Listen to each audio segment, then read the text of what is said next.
Aparat gabungan sisir tambang ilegal Gunung Botak, Pulau Buru, tenda milik penambang dibakar. Puluhan tenda milik penambang di tambang emas ilegal Gunung Botak, Dusun Wamsaid, Desa Dava, Kecamatan Wayalata, Kabupaten Buru dimusnahkan personil gabungan dari TNI, Polri, dan Satpol PP. Pemusnahan tenda tersebut dengan cara dibakar Sabtu 2 April 2022. Pantauan Tribunambang.com di lapangan sekitar pukul 3:30 sore masih ada sejumlah tenda yang belum dibakar lantaran cuaca buruk dan hujan deras yang mengguyur lokasi tersebut.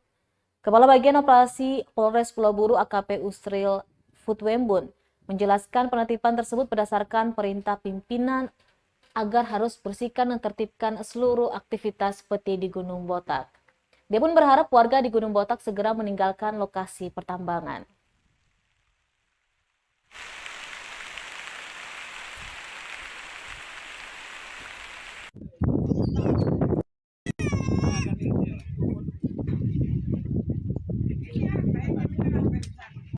Kita dalam rangka penertiban kita pasti bongkar atau kita menyampaikan untuk barang-barang tersebut kita pasti akan sita dan kita akan amankan barang-barang yang berhubungan dengan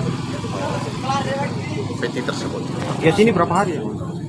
Kita lihat mulai hari ini kita jalan, kalaupun belum selesai kita lanjutkan terus, tetapi kalau memang bisa kita tertibkan hari ini dan masyarakat kooperatif, maka kita akan menyelesaikannya hari ini. Untuk lokasi? Ya, untuk lokasi kita hampir di seluruh tempat yang menurut laporan masyarakat itu melakukan kegiatan peti, yakni dari wilayah Anahoni maupun yang di atas disebut kolam janda maupun pagar seng dan gunung batu dan seluruh tempat yang diduga ada melakukan kegiatan penambangan liar.